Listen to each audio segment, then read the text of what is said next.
Hello people, you're welcome to Pro Masterclass. My name is Tola, T.A. Alabi, and I want to wish you a happy new year.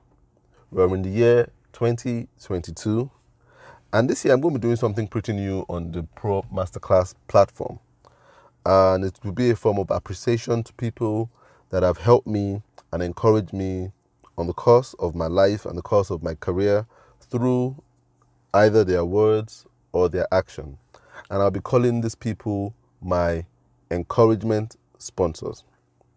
So today's content is brought to you by my wife, Ibuku. I don't know too many female medical doctors that would agree to get married to a struggling graphic designer, but you did. And that always blows my mind when I think about it. And I know you did it because you saw more in me than I even saw in myself at that time. And for that, I'm dedicating this content to you. Today, I'm going to be talking about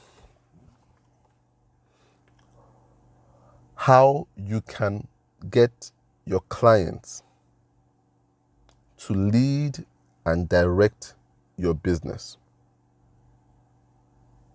How you can get your customers to lead and direct your business.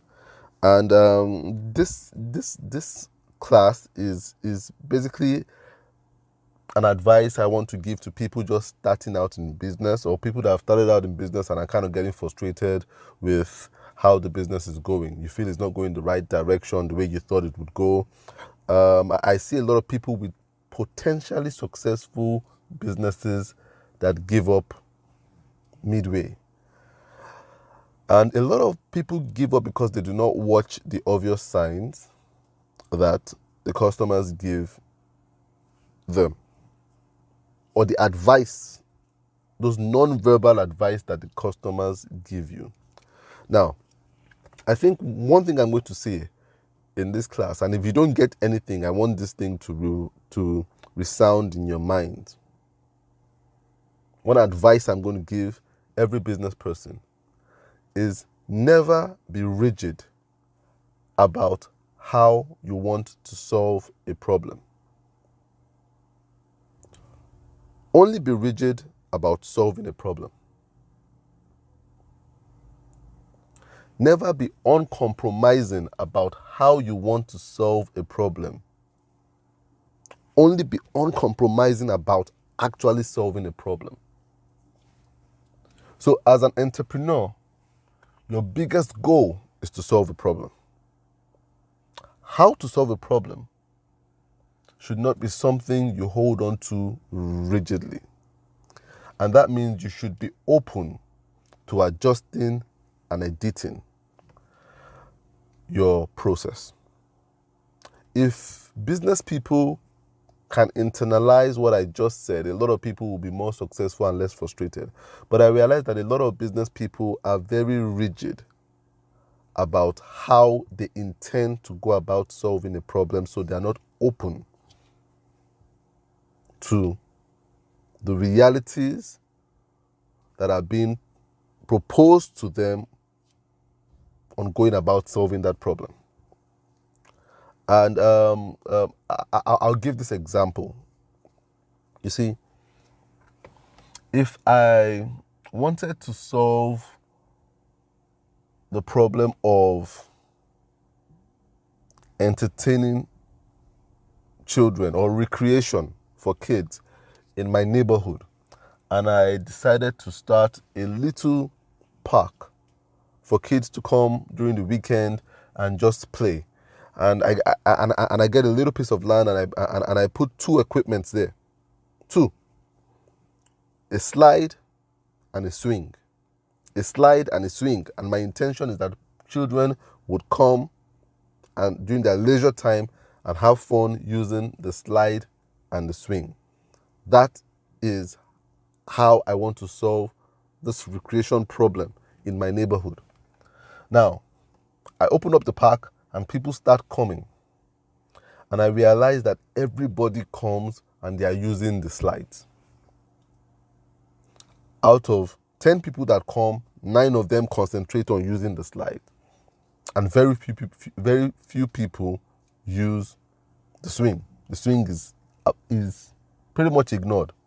Now, what a lot of business people do is that they focus on that which is not going right. So people focus on the swings.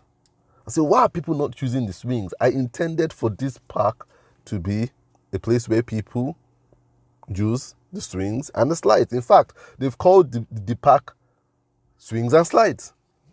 That's the business name, Swings and Slides. So people have to use the swings. So they focus on the swings and say, okay, you know what? Let's repaint the swings. Let's reposition the swings. Let's plant flowers around the swings. And they put all their energy into the swings. Because in their mind, it has to be swings and slides.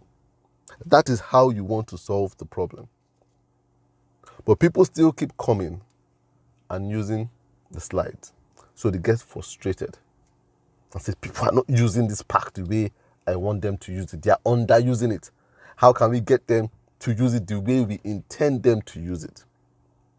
When in actual fact, what a smart business person should do is to listen with your eyes and with your ears what your customers want. Listen to what your customers want. The customers are telling you they want slides. What a smart business person should do is to take out that swing and replace it with another slide. Yes, it is not what you started out wanting to do. And as I said, if you're an entrepreneur, you cannot be rigid about how you want to solve a problem.